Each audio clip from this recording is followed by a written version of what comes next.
the next story is actually a reel from Instagram that I'm gonna play. Some young people in the White House. Okay, so it's so funny. Okay, sorry. In the White House. Okay, it's so funny because it is Julia. Why can I not remember her name? Julia Uncut Gems. You guys know who I'm talking about. It's her talking with some girl. I have no idea who she is, but it's Uncut Gems. One. Okay, ready? Here we go. People in the White House. We Yes. need representation. Yeah. These old white men, nobody has anything in common with them. They have no idea what the real world is like. They've been living in their bubbles, shielded from reality for so long. How can they accurately identify Lead our our country. needs and lead our, like, they're so out of touch. It's And we crazy. like, me and you should run. Honestly. Literally. We When need am I some gonna- young people in the White House. We need Yes. representation. Yeah. These old white men, nobody has anything in common with them. They have no idea what the real world is like. They've been living in their bubbles, shielded from reality for so long. How can they accurately identify Lead our our country. needs Yeah. and lead our, like, Oh, that's so funny. They like repeated the same thing on that reel. Okay, so you guys get the gist of what they were saying. Haven't heard that one before. Yeah, this is such a new argument. How creative of them.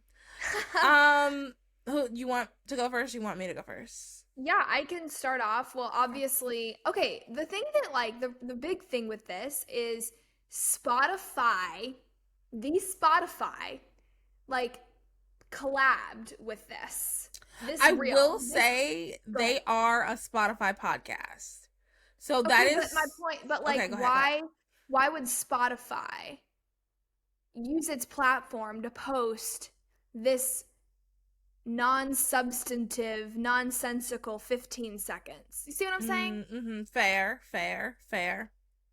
Like, it seems to me like something that a personal account would post, not a business, not a huge business that needs, followers. Do you see what I'm saying? Well, I'm not supporting their decision to post this, but I bet what this is. So this is one of their. So Spotify not owns, but like they partner with podcasts so that they'll be the only pod. So like for example, Call Her Daddy is they gave that girl $60 million to just be a Spotify podcast. So they'll post clips from some of their pod. I don't think they gave Julia I cannot remember her last name. Julia Uncut Gems. I don't think they gave her $60 million. But I think the reason why is for conversation. They knew that this would spark some engagement. They knew girls will be like, yeah, women's rights, women's reproduction stuff. Yeah. And it's like these Uncut Gems and whoever the other girl is, I don't want to put down other women. But they just really weren't saying anything They weren't new. doing it for me. No, they weren't really saying anything new. And like, if you I would love to have heard like actual issues that they're having with society. Yeah. It's too easy to just say like the world is doomed. Yeah. Instead of saying these are the things that I'm worried about.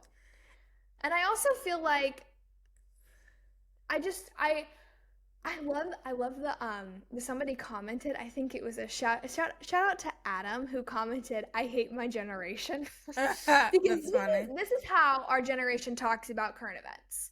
Non-substantive generalizations that have no essence and value and meaning. I want to know what you're trying to say. Just say it. Don't be whoa, I just hit my mic because I'm like so excited. Don't be general. Don't beat around the bush. Just be specific. I want to know your specific thoughts. Because the more general you are, the dumber you sound, really. Because it sounds like you're just trying to jump on the bandwagon of being upset and mad at all the white men when you have no valuable, substantive reason to be mad at the white men. And there are plenty of reasons. So give me one. Give me a reason.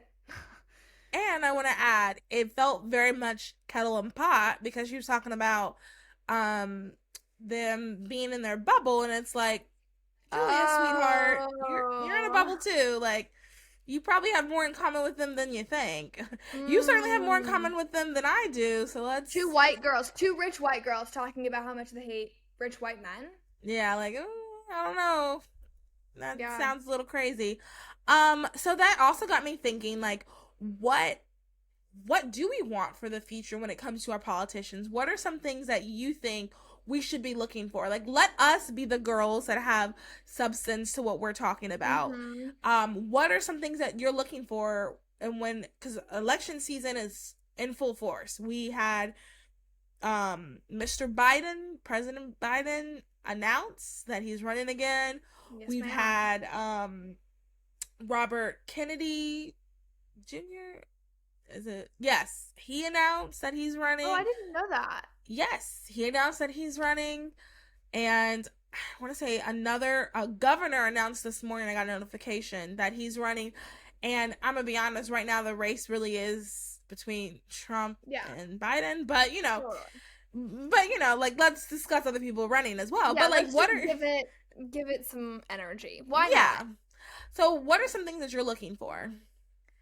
I am looking for someone who actually has values, like somebody that seriously would die for their values and their beliefs, Oh, not okay. someone who is going to be persuaded by money or be persuaded by you know, other campaigns and pressure. I don't want somebody that's going to be persuaded by pressure. I would rather have someone honestly fail and do horribly in a general or whatever, but who sticks to their values than someone who is wishy washy and is going to do what's popular.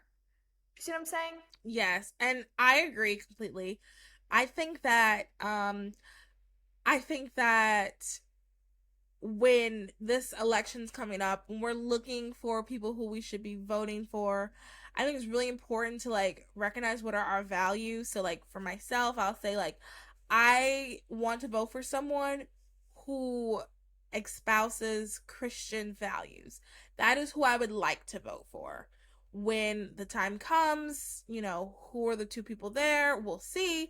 But like ideally, I'm looking for a candidate who has good character. Like I think over the last couple of years, I realized like character is so important to me.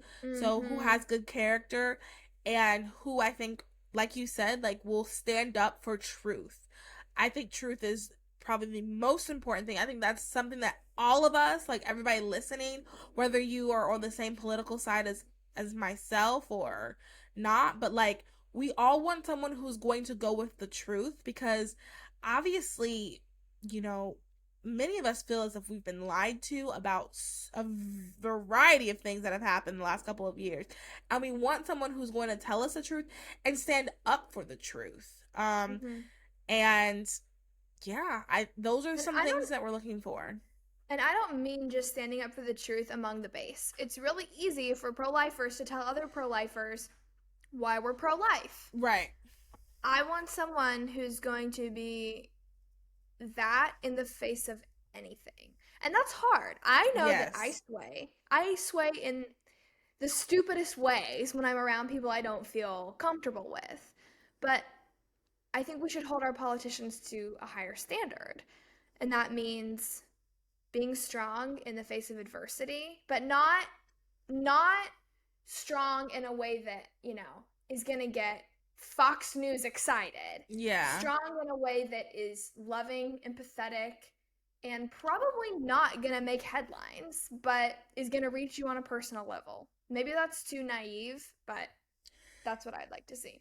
And I want to add, I think she had an interesting, I'm not going to say it's a valid or a correct point, but an interesting point about how the politician doesn't really understand what they're going through because they're not the same. And I Mm, do agree that is something that many politicians struggle with. But here's the thing, I want someone who is willing to listen, who might not mm, have the similar struggles, but they're willing to listen to those who have had those struggles. They're willing to mhm, listen to those who might know better in this particular area. So that's someone else mhm, who I want. I've been noticed, and even in my life, like even as just someone who is a part of a lot of organizations, like that's something I'm noticing in a leader that like I want to emulate, and that's something that I want. If I'm going to be under someone's leadership, I want someone like that who can admit they don't know everything, but they're willing to Yes. defer to people who do. Yeah. Perfect example, I'll say, and this will be a good segue to our next story. We have two more political stories that we won't take too long to discuss, but the abortion issue.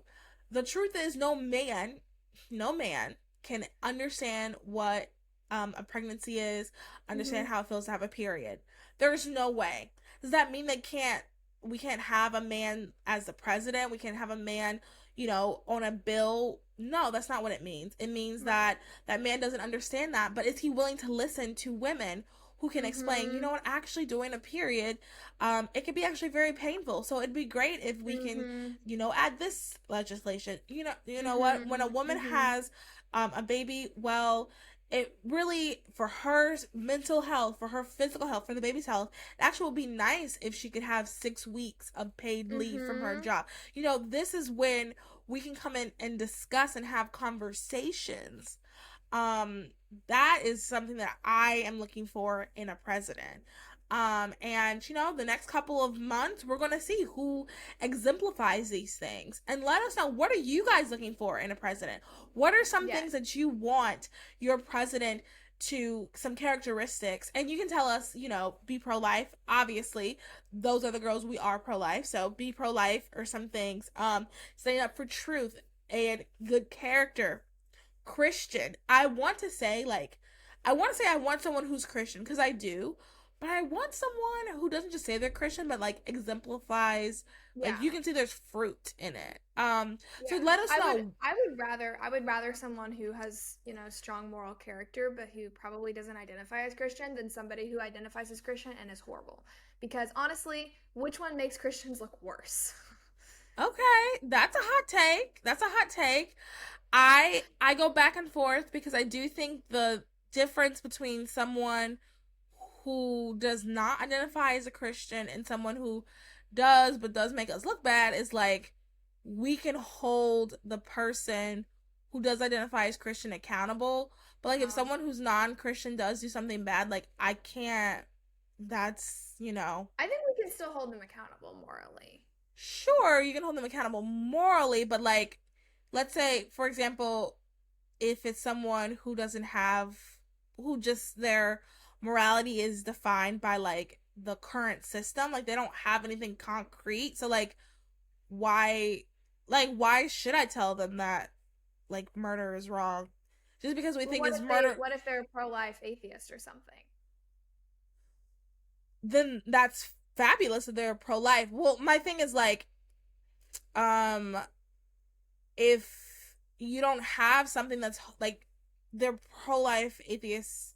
Okay, my thing is like, if you don't have something that is not changing, then it can change at any moment. So then I can't really trust that you're sticking with that morality. So like, for example, the atheist that's pro-life is pro-life today. I'm not saying like anyone that's pro-life. This is not a dig at pro-life. We're just talking at a Mhm. higher level philosophy, Mhm. Yeah. my opinion on this topic. So someone that is pro-life atheist, they, if you don't have like something concrete that says like, okay, this thing, murder, is Mhm. wrong, then 15 million years from now, if the society decides, oh no, murder is good, we have to sacrifice someone once a day for the gods, like if that's something Mm. that they decide, then like, you know i can't I see your point. I can't hold them Yeah. accountable. Yeah, so like, with Christianity, now, does every Christian think it like this? Absolutely not. But like, with Christianity, you, at least we have the thing that says do not murder, Mhm. and that has not changed throughout the entire Bible. So if I am a Christian and I'm murdering, you can say, hey, you're not supposed to do that. Yeah. You have something, and it hasn't changed. Jesus is the same yesterday, today, and forever. This isn't changing. That's what I'm saying. So Mhm. that's been I think your a lot of philosophical. times, Oh, go ahead. yeah, I know. I think a lot of times politicians use being Christian to get that evangelical vote, and that's not cool because if you don't actually walk the talk, which is something that you and I are both saying, Mm-hmm. then then it's meaningless. Anything you say is meaningless virtually. Now I agree with that 110%. And a class I took in college, we were actually talking about that. At the time, this was 2017, I believe. There had only been one person who did not identify. I think there had only been one person ever elected who was an atheist, and that's like statistically impossible. Wow. Like statistically that's impossible. So that means there were people who have been elected that really weren't Christians. So I do Mm. believe, and I mean tons. You guys, one day maybe I can share some tea. Tons of people, politicians, commentators that say that they're Christians but aren't really. You see there's no fruit. You Mm-hmm. also talk to them for 5 seconds and all they can tell you is John 3:16, just like simple Mm-hmm. things. And like, everybody's on a different path, and I'm not trying to judge, but the Bible does say you can judge them, know them by their fruit, and if they have no fruit, then they have no fruit. So yes, absolutely. So I do agree with that. Tons of people do use the I'm a Christian as a way to get the evangelical vote. And unfortunately it does work. Mm-hmm. Now that's wrong, and I'm not for that. I was gonna add something else to that comment, but I do agree people do use that, and I think that's wrong. That's why I want someone who has fruit. And I can only think of really one politician right now. I'm not going to say any names, but there's only one politician right now I can think of that has fruit. I don't know if he's going to run, but Hmm. anyway, Yeah, my last thing is just, I just think it's dangerous to blindly follow someone because of that too, the, absolutely. so we just need to make sure that we're being really thoughtful about what are their words and what are their actions, Mm-hmm. and do those line up. Yes. And when people show you who they are, believe them. Mm, there you go. Amen. Next story. So Who the has next the Supreme story, Court showed that they are? what'd you say? I said segue, bad segue. Who has the Supreme Court